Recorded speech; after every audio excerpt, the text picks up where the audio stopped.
Usai serah terima jabatan Menteri Koperasi Ferry Juliantono memastikan dengan hadirnya Wamenkop baru diharapkan menjadi pendukung baru bagi Kementerian Koperasi dalam mensukseskan koperasi desa Kelurahan Merah Putih.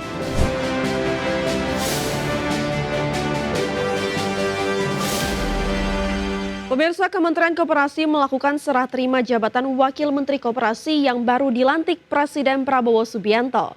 Dengan hadirnya Wamenkop baru, Farida Farisha, diharapkan mampu mempercepat sinergi dan kolaborasi target operasional Koperasi Merah Putih, khususnya pencairan platform pinjaman.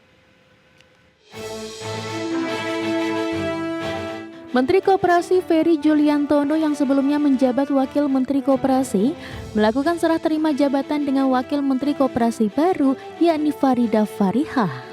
Farida Farisha menggantikan Ferry yang diangkat menjadi Menteri Koperasi menggantikan Budi Aris Setiadi. Usai serah terima jabatan Menteri Koperasi Ferry Juliantono memastikan dengan hadirnya Wamenkop baru diharapkan menjadi pendukung baru bagi Kementerian Koperasi dalam mensukseskan koperasi desa Kelurahan Merah Putih.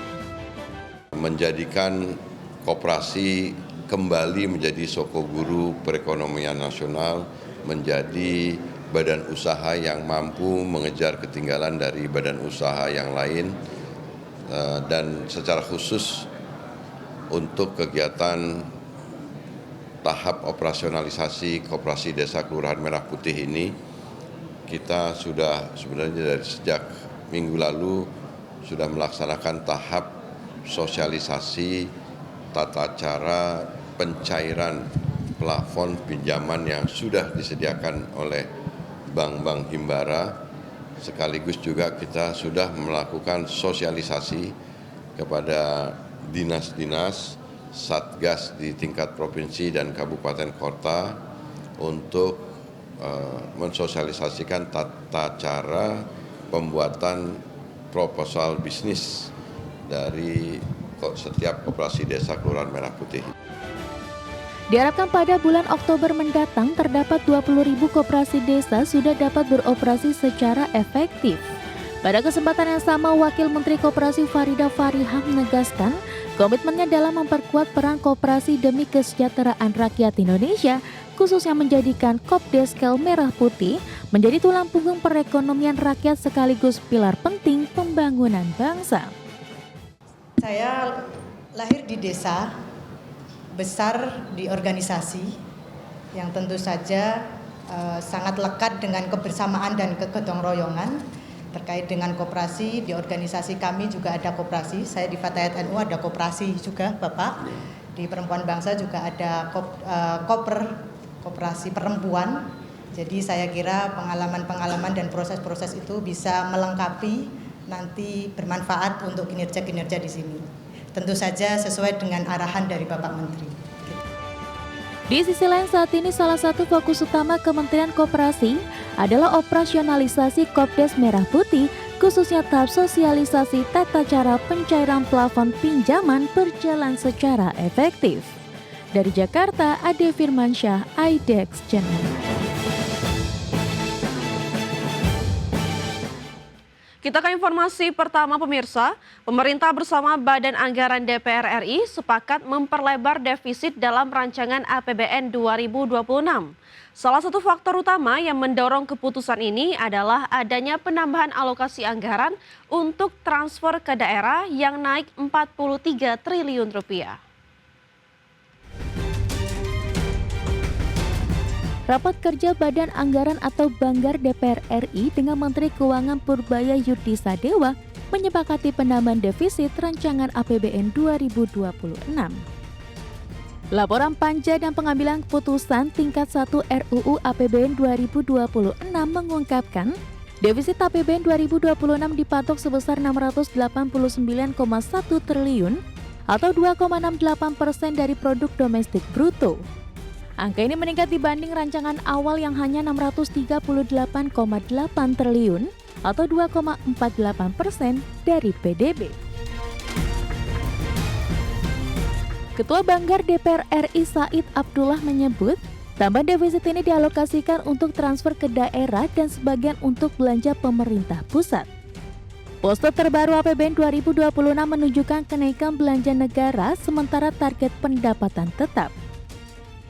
Anggaran belanja tercatat naik dari 3.792,4 triliun menjadi 3.842 triliun.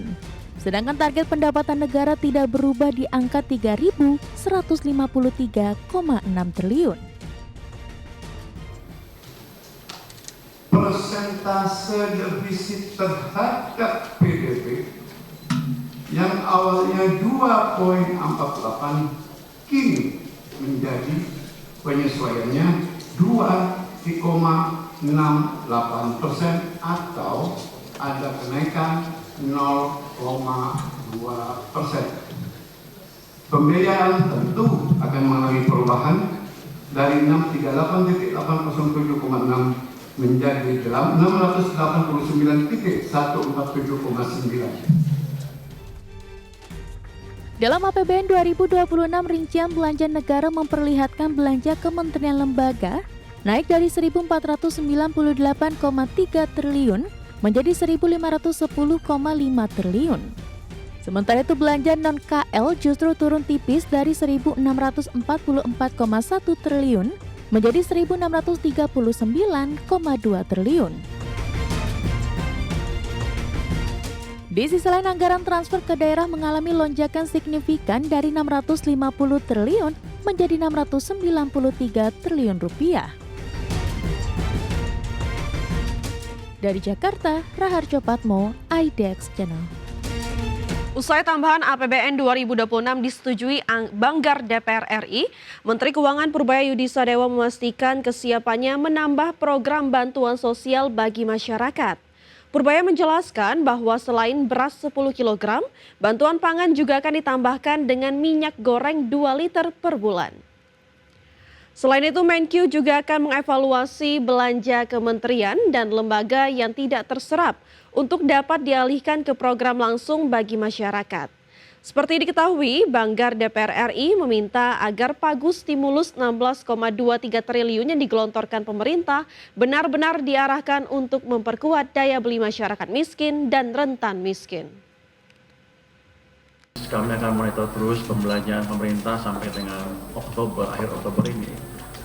Saya akan safari lah kira-kira kementerian-kementerian yang punya belanja besar.